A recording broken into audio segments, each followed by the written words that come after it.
Anda berlanjut, diterangkan oleh Allah, hei, tugas suami saat mulai pertama kali menikah, maka tugas yang pertama siapkan untuk mencari nafkah.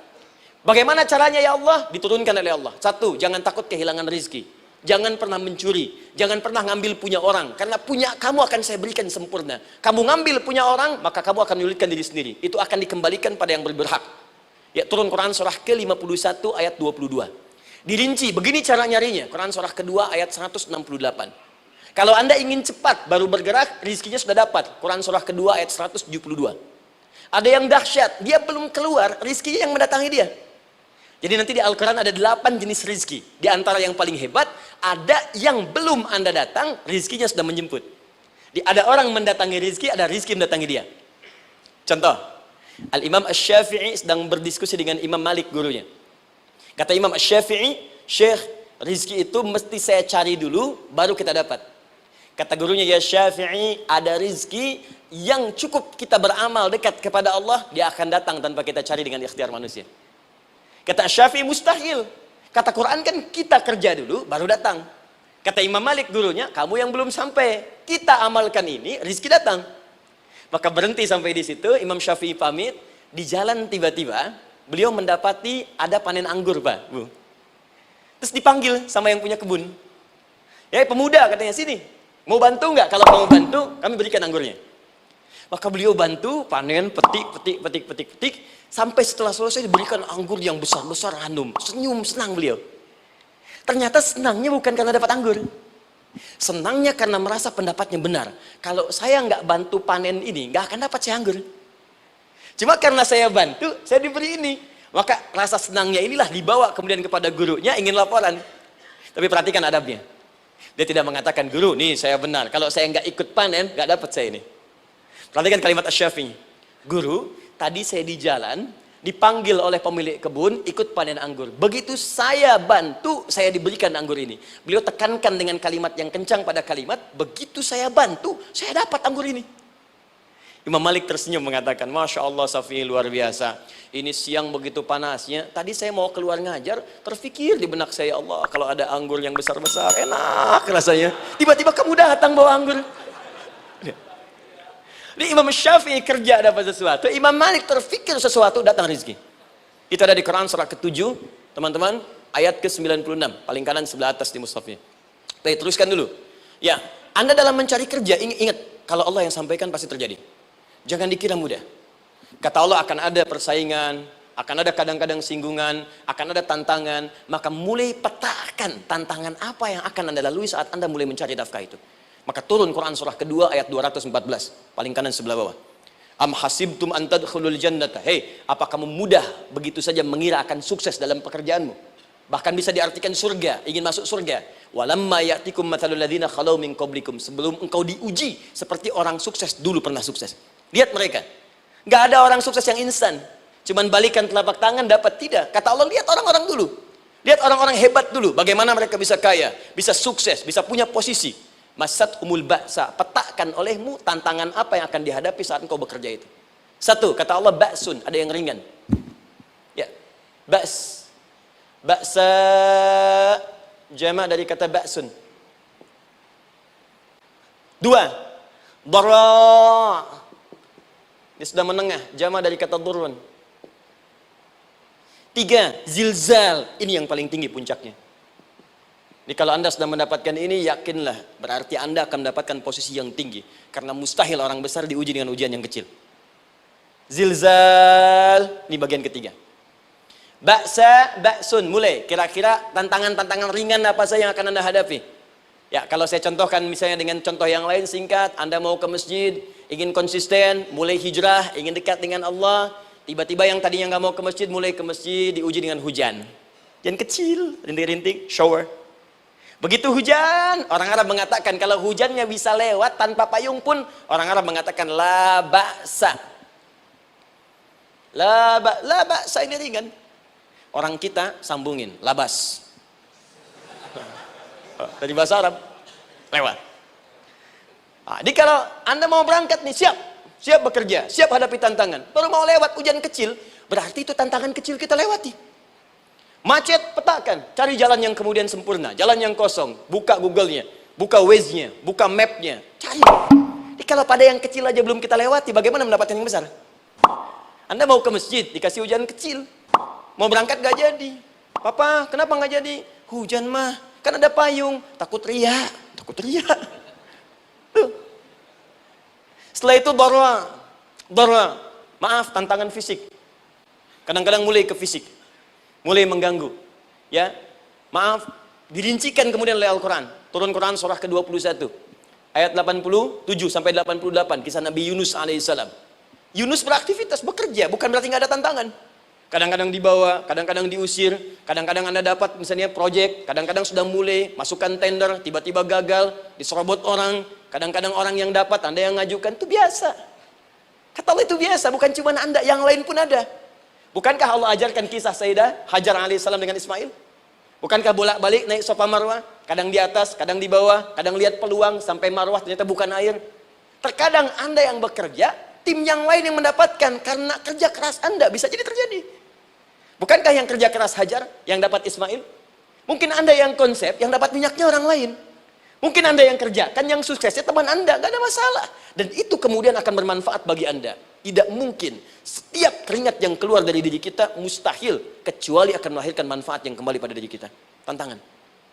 Tapi yang paling dahsyat ini yang nggak ditemukan di sebagian referensi yang kita baca. Ketika Allah menjelaskan semua tahapan-tahapan tantangan ini sampai ke puncaknya zilzal. Zilzal itu kalau bahasa sekarang gempa. Ada ujian yang menggoncang hati kita. Ketika Anda kerjakan, ya Allah, tantangannya dahsyat. Kenapa mesti saya, ya Allah? Kau nggak selesai-selesai, ya Allah. Itu wajar, teman-teman. Itu biasa. Kata Allah, orang dulu saja mengatakan, mata Nasrullah, kapan ini selesai? Berbahagialah kalau teman-teman sudah mendapatkan tantangan puncak yang paling tinggi ini. Ini artinya Allah sedang mempersiapkan Anda menjadi orang besar di kemudian hari. Dan cara mengatasinya diturunkan Quran surah ketiga ayat 142, paling kiri sebelah atas. Perhatikan dahsyatnya. Yang pertama diterangkan tantangannya, yang kedua dijelaskan cara mengatasinya. Saya mau berhenti sampai di titik ini, nanti saya terangkan cara berinteraksi dengan Al-Quran. Ya, perhatikan baik-baik. Kata Allah, jika kelak engkau sudah bisa memetakan tantangan ini, maka siapkan solusi untuk mengatasinya. Ayatnya dibuka dengan kalimat yang sama persis. Saya pernah sampaikan teori ini di dua perusahaan besar di Indonesia. Yang pertama ada salah satu perusahaan, karena ini direkam saya nggak sebutkan perusahaannya, perusahaan otomotif besar, sedang turun gratis, kemudian juga ada inflasi yang tinggi. Terus saya terangkan teori Quran. Dia praktekkan berhasil, Pak. Padahal saat itu saya presentasi di depan non-muslim. Non-muslim. Sales-salesnya se-Indonesia dikumpulkan, saya bedah tentang ini. Dan mereka berhasil. Sampai sekarang naik lagi. Yang kedua sama, ini direkturnya juga non-muslim. Tapi nggak apa-apa kita diskusi. Dan mau mendengar teori ini. Dan praktekkan, naik. Ya, dulu di satu perusahaan minyak juga. Sedang turun, karyawan semua dikumpulkan. Lalu kita bahas tentang ini, kita terangkan. Yang ini yang paling menarik dari Al-Quran. Kalimatnya sama persis. Quran surah ketiga ayat 142. Am hasibtum an tadkhulul jannata. Apa Anda duga akan begitu mudah mendapatkan kesuksesan dalam hidup? Tolong fokus baik-baik. Jangan selalu mengartikan jannah dengan surga. Karena asal kata jannah itu artinya kesuksesan, kebahagiaan yang belum tampak. Surga, kenapa disebut dengan jannah? Karena itu puncak kebahagiaan kita yang belum nampak sekarang. Saya kasih rahasia ya, ini di antara kita saja nih. Kalau ada kata jim dengan nun di depannya, itu pasti tidak nampak, tersembunyi. Apapun tambahannya. Ya, misal, jin kenapa disebut dengan jin? Karena memang ketika diciptakan, dia tidak tampak, tersembunyi. Lawannya ins, karena itu kita disebut ins, karena saat lahir kita tampak. 18 kali disebutkan dalam Al-Quran. Ya ma'syaral jinni wal ins, wa ma khalaqtul jinna wal ins. Jadi jin disebut jin karena memang fitrahnya tersembunyi, gak nampak. Jadi kalau ada jin melakukan penampakan, itu jin sedang kena masalah. Sedang keluar dari fitrah. Sama dengan manusia, harusnya tampak. Jadi kalau ada manusia yang senang sembunyi-sembunyi, dia sama dengan, bukan saya yang bilang, sedang punya masalah. Ke kantor, sembunyi-sembunyi, hati-hati Pak Alfian tuh. Biasa ada pintu depan, masuk pintu belakang. Suami di rumah, buka WA, sembunyi-sembunyi, Bu hati-hati tuh. Pulang lewat pintu belakang, berarti sedang punya persoalan dalam hidup. Setiap ada jim dengan nun, Pasti tersembunyi. Ibu punya janin, rahim, dalam rahim ada janin. Kenapa disebut dengan janin? Jim, nun, ya, nun. Karena sosok itu belum nampak dalam pandangan kita. Nanti kalau sudah lahir, baru tampak. Jannah, kenapa disebut jannah? Karena belum tampak dalam pandangan kita. Nanti kelihatan. Karena itu dalam Al-Quran, kata jannah itu tidak dikhususkan dengan surga. Tidak dikhususkan dengan surga. Kadang-kadang menunjuk aspek kesuksesan yang belum tampak. Anda mau ngubur minyak, minyaknya belum tampak. Belum kelihatan. Anda mau kerja, ya hasilnya kan belum tampak. Baru ikhtiar sekarang. Karena itu orang Arab disebut kaya, kalau mereka mendapatkan kebun yang tak tampak sebelumnya. Kebun anggur, bukan kurma, kalau kurma banyak. Kebun anggur, ada apel, ada jeruk, sampingnya ada sungai-sungai, disebut dengan jannah. Ya, kalau punya unta, nggak kaya di Arab, biasa. Karena yang kelihatan padang pasir, unta, hitam, merah, biasa. Tapi kalau sudah punya kebun anggur, yang sulit di padang pasir ada kebun, itu baru disebut kaya. Karena itu orang Arab kadang mengartikan jannah dengan aspek kesuksesan yang belum tampak. Diartikan dengan kebun anggur, kebun apel, dan macam-macamnya.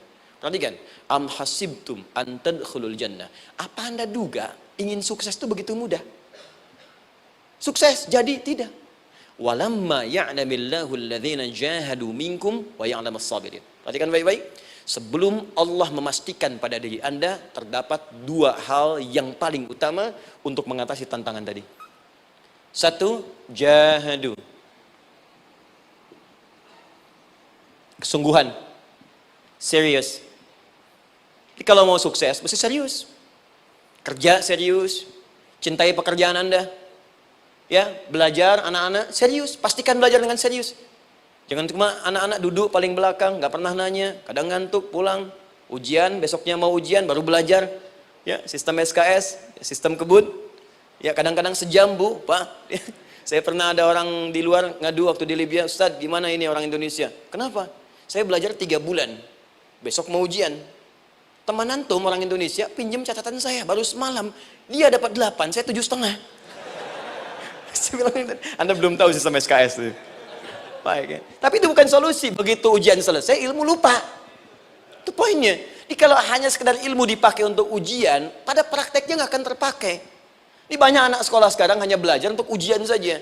Padahal kalau dipraktekkan, kadang kaitan dengan agama tinggi, Bu, Pak. Fisika itu dengan agama itu tinggi. Gaya F1 sama dengan F2, gaya gerak sama dengan gaya dorong. Gaya sedikit, maka keluarnya sedikit. Pukul kencang, bunyinya kencang. Imannya kalau kuat, amalan jadi banyak. Iman sedikit, amal pun sedikit. F berbanding lurus dengan P, hukum Pascal. Gaya berbanding lurus dengan tekanan. Masuk bab akhlak. Makin banyak gaya, makin banyak tertekan.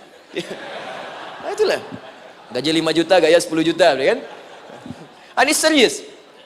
Serius. Di divisi apapun Anda, saya sepekan lalu lah, takziah ke tempatnya Yang Habibie.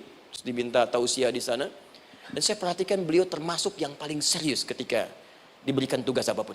Gak pernah diberikan amanah kecuali mencintai pekerjaan itu.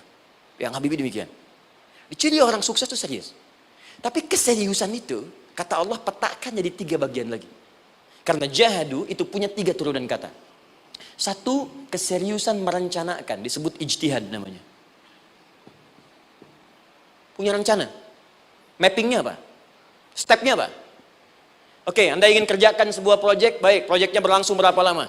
Target kita apa? Jangka panjangnya, menengahnya, jangka pendeknya. Kemudian apa tantangan yang akan dihadapi di setiap tahapan-tahapannya? Selesaikan. Bahkan saking pentingnya tahap perencanaan ini, ditunjukkan oleh Allah langsung lewat sholat. Teman-teman masih ingat, sholat pertama yang kita kerjakan, setiap hari sholat apa namanya? Subuh. Apa artinya subuh? Tuh, ini masalahnya. Ini kata Al-Quran sendiri ya, kata Al-Quran sendiri. Nanti akan ditemukan orang yang ibadah tidak paham apa yang dikerjakan dan dilakukan dalam ibadahnya. Contoh sholat. Kata Allah akan ada orang sholat yang saat sholat tidak mengerti apa yang ia baca dan ia lakukan dalam sholatnya. Jujur tanyakan pada diri kita. Sampai detik ini, dari sekian ribuan kali ruku dan sujud, berapa persen bacaan sholat yang kita pahami? Jangan-jangan kita ruku tapi nggak ngerti yang dibaca. Sujud tak paham yang diungkapkan. Bagaimana bisa khusyuk? Mustahil. Maka kembali ke sini. Kenapa sholat pertama itu disebut dengan subuh? Teman-teman, ternyata semua nama sholat dari subuh sampai isya, plus bacaan dan gerakan dari takbir sampai salam, itu bukan sekedar gerakan semata. Semua ada artinya, ada maknanya. Dan diajarkan oleh Nabi langsung. Subuh disebut dengan subuh. Ada dua kata. Satu, fajar. Quran surah ke-17 ayat 78. Inna Qur'an al-fajri kana mashhuda. Kedua, subuh di surat At-Takwir. Was-subhi idza tanaffas. Kenapa disebut fajar? Fajar itu pancaran positif, pancaran kebaikan. Jadi kalau yang baik disebut fajar. Kalau yang jelek disebut fujur. Fujur ada di Quran surah 91 ayat 7 sampai 8. Wa nafsi wa ma sawaha fa'alhamaha fujuraha wa taqwaha. Fujur itu rambatan gelombang buruk yang muncul dari nafsu. Ya, ditembuskan ke elemen tubuh kita. Misal gini. Tiba-tiba pengen marah. Ya, di tubuh kita mengatakan melotot, maka ini ada pancaran di hati kita nyambung kemudian ke mata. Ini rambatan dari sini ke mata disebut fujur namanya. Mau ke tangan pukul, masuk ke tangan. Itu rambatannya disebut fujur namanya. Ya. Yang baiknya disebut fajar. Ya, misal saya ingin sholat, tiba-tiba hati mengatakan sudah azan, merambat ke kaki, cepat melangkah, cepat wudhu. Nah, itu rambatannya disebut fajar namanya, atau infajar. Ini pasti ada, ya. Fujur nama lainnya nafsu, disebutkan 115 kali dalam Al-Quran. Takwa, rambatan fajar, sumbernya takwa, disebutkan 115 kali dalam Al-Quran. Di jiwa kita ada takwa, ada nafsu. Takwa yang dorong malaikat, disebutkan 88 kali dalam Al-Quran. Nafsu yang dorong setan disebutkan sama 88 kali. Di setiap Anda akan mengerjakan satu hal, pasti akan yang mendorong pada yang baik, akan mencegah dari yang baik itu nafsu. Pasti itu. Pak Alpian mau tanda tangan proyek, tiba-tiba disodorkan, Pak, ini Pak, kok begini proyeknya? Perbaiki, karena ada yang nggak beres. Tapi fee-nya lumayan Pak, 1 miliar. Nggak bisa, jiwa takwa mengatakan jangan terima Pak. Bapak mengatakan maaf, ini jari tahiyat, gak akan pernah dipakai maksiat, perbaiki. Perbaiki, datang lagi. Ini Pak, kok sama? Fee-nya diperbaiki Pak, 100 miliar. Nafsunya mulai berkata, terima. Takwanya bilang, jangan. Akhirnya beliau katakan, tangan tahiyat gak akan pernah dipakai maksiat. Tapi tunggu, saya istighfar dulu.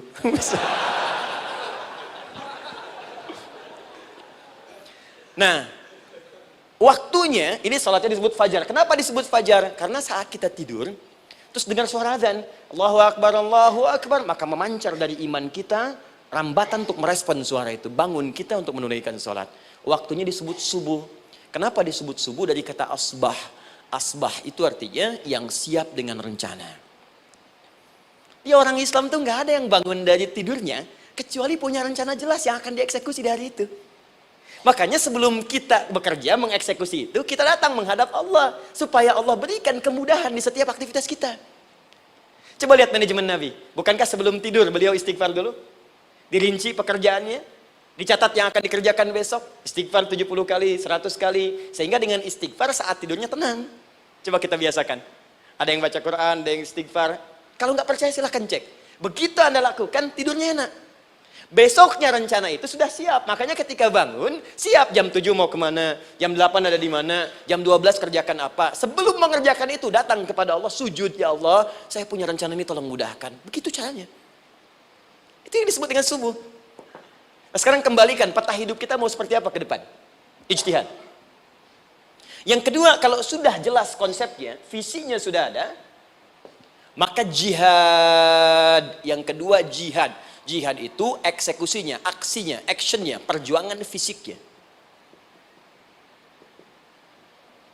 Rencananya apa? Tahajud malam nanti. Bismillah. Jam berapa? 2:30.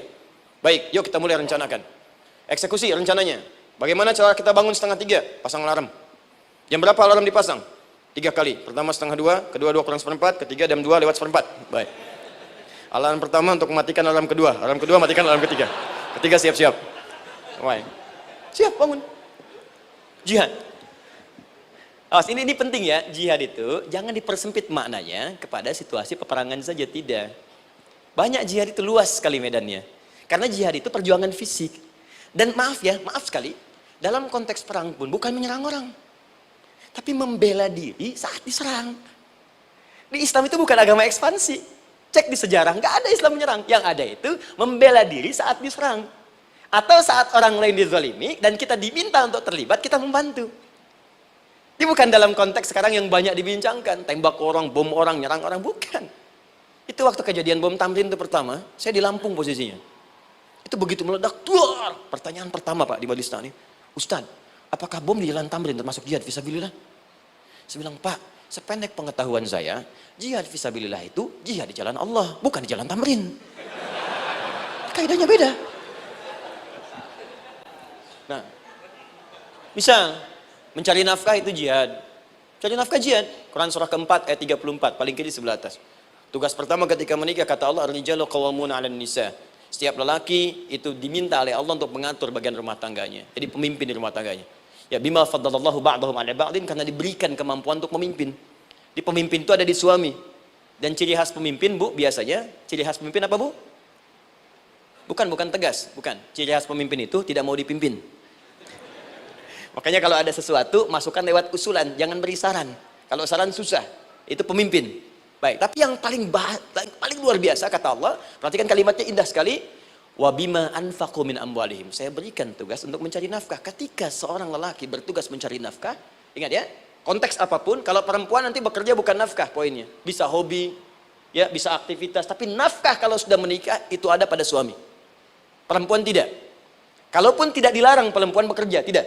Sayyidah Aisyah mengajar, ada yang para sahabiah jadi perawat, ya, ada yang pengajar. Banyak dulu sahabat Nabi yang perempuan mengajar. Ya, kan ada pelajaran-pelajaran khusus perempuan. Ya, ada bagian perawat, ada dokter. Ini kan yang ngandung perempuan, masa yang periksa laki-laki? Ya, kan? Ada bagian perempuan tertentu, itu silahkan bekerja boleh. Tapi nafkah laki-laki. Begitu lelaki meniatkan pekerjaannya karena Allah untuk mencari nafkah, itu setiap langkahnya jihad fisabilillah.